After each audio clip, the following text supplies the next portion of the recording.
The dragon is my spiritual path. I'm not afraid to talk about the dragon anymore like I used to be. I used to be so much afraid to talk about the dragon because no one else did. So I'm actually the only one, maybe in this entire country, to talk about a spiritual path of the dragon.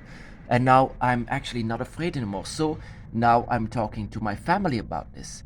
But there are some family members, including my dad, that are very against this.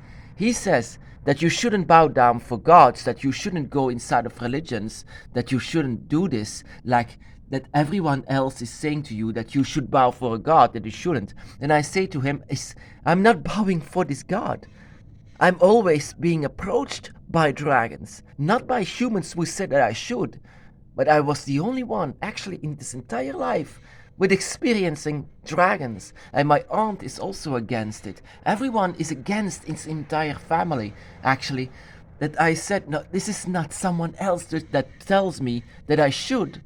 Actually, I'm the only one that said that that I should go on this dragon's path. This dragon's path that is completely created by my own. Actually, like I said before, the dragon's path, the dragon's path in itself did save my life more than once. But my dragon, yeah, I was afraid in the beginning, and I was telling actually my dad, I'm not actually letting myself be convinced about dragons like in most of the time if religions does. Religions most of the time is being created because you tell your children how to do so and how to worship a god, and it's the only way, and that you should feel comfort in this. Well, actually, I never felt comfort in this. My entire family was Christian and Catholic, so but all my entire family was very comfortable with this, but I was not. I didn't love this God. I didn't love to be an atheist as well. I wanted to have comfort, but I was looking everywhere, but I couldn't find it. I was even trying my best to fit inside of religions or inside of spiritual paths, but never. I always failed. Always, all the time, I failed. I did my best. I forced myself to love anything else, but I couldn't.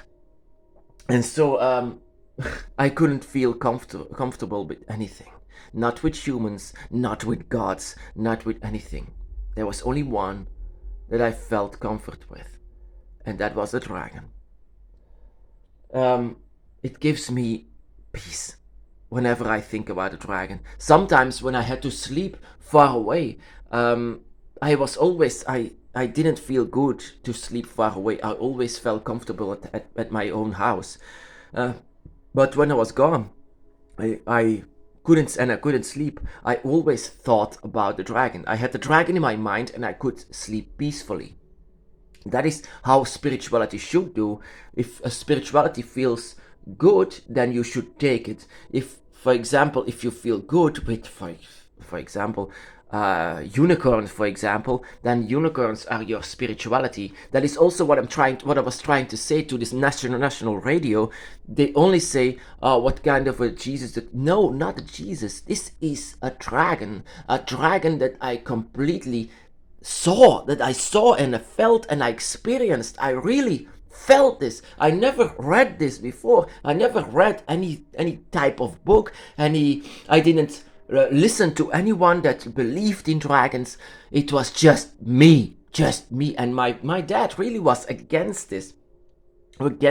Because he's really an atheist. My mom is a Catholic, but my dad is an atheist. And also my aunt, she said, come along with me. I have to tell you something about something. And I said, okay, about what? About your spirituality. Isn't it better that you just ditch this spirituality? Isn't it better that you just leave all of this nonsense behind? Because you do know that the dragon does not exist, she said to me. Well, actually, first, mind your own business.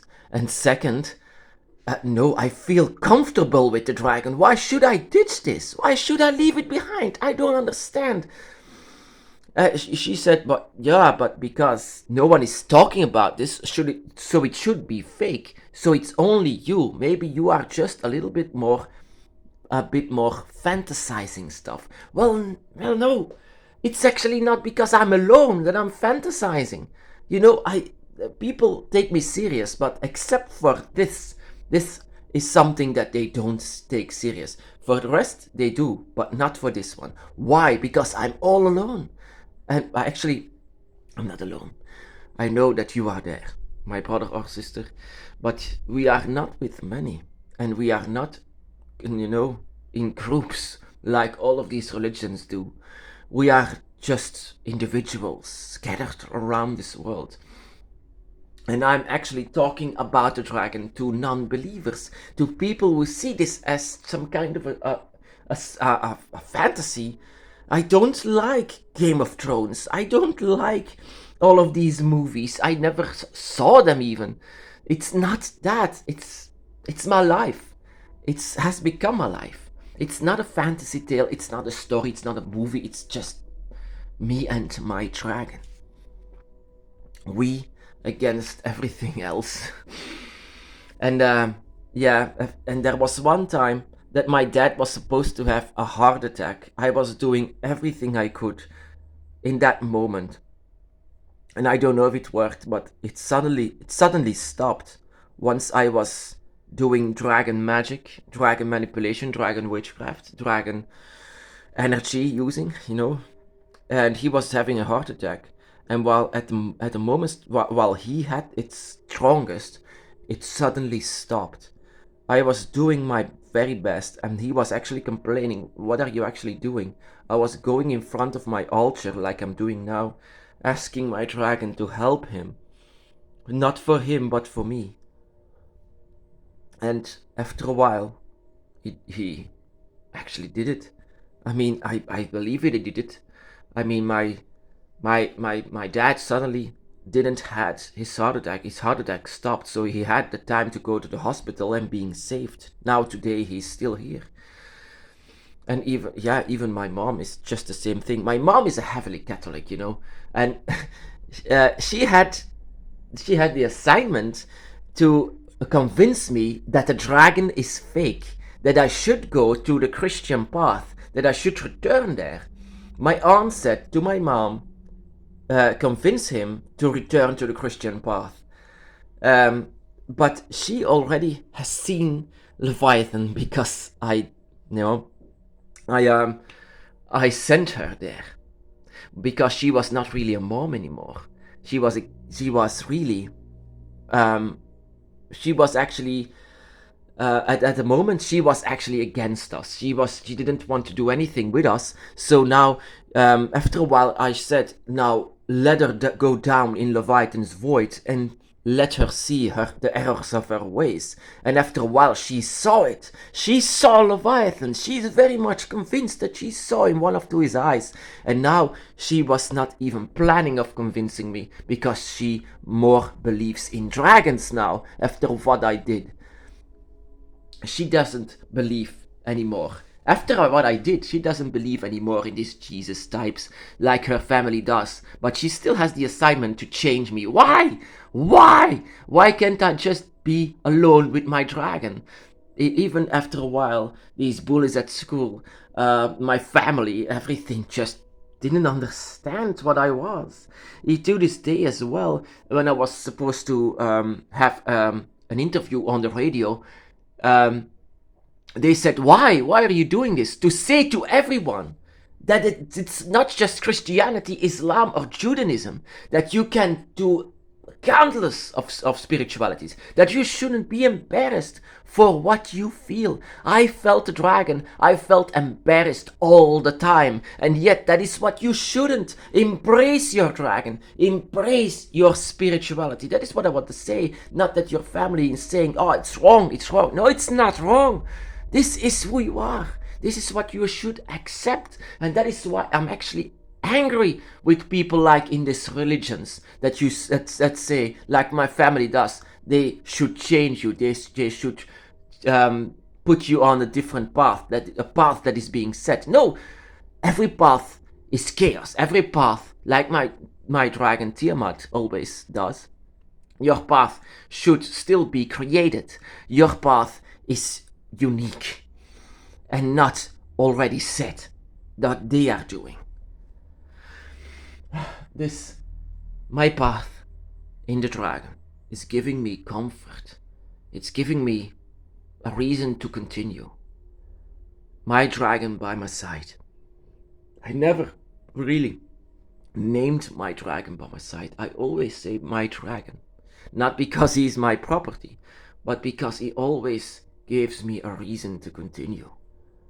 Unlike all of these religions that I did my best to try it, but failed because I can feel my dragon, and this is my guardian angel. This is what I love. This is who I love. Even though humans cannot see it, but I'm not trying to convince them of the existence of dragons. The only thing that is very important is that you know that they are real, that you can feel them, that you should feel them, and that you can feel comfort in this. This is what you should do inside of spiritual paths, not building entire buildings to have worship. That is why my dragon always says, don't bow, don't kneel. We are on equal level. We are the same. We shouldn't be there to bow down for each other. No, that you feel comfort with feeling this. That is the only thing that you should do inside of a spiritual path.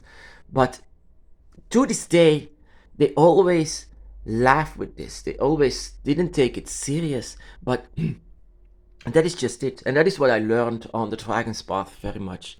That humans and this entire life in itself is just decoration. It's just about you and your dragon, and that is just it. And that is what I after this lesson, I ditched all of these ridiculing my faith and everything, even my family, even my dad that is always against my spirituality. I just ditched all of these comments and just live my life for myself. And that is what we all should do. Whenever we sit in front of our altar and we sit in front of our dragons, we should forget about this world and only see the forests and what you love and what is beautiful about this world. It's just a story about you and your dragon at that moment. When I sit here in front of my dragon altar, I think about myself, about my dragon, not about my dad, my mom, my family, my colleagues, my friends. I don't think about them anymore. They are gone. When you sit here in front of your dragon altar, it's about you and your dragon. And that is why it's very important to have your dragon altar how you should, how you feel it. I don't just buy just random stuff. I buy what makes me think about my dragon. And that is just it. This is your world. This is your universe. This is your dragon realm. This is the entrance of your dragon realm. This is your life. This is everything what is standing for your life. This is what you are. And that is what I learned. But it's such a shame that it has to take so many years to understand that. Because whenever you feel the dragon, you should be happy. You should feel safe. You should feel comfort with this, like I was. Having this comfort whenever you are inside of the dragon's path, and having comfort when you stand before your dragon. This feeling of joy and the safety that you have. This is what it's all about. Even your entire family or everyone can go against this. This is not the point. Just let them go away, because at that moment it's just about you and your dragon, and that is what it's all about.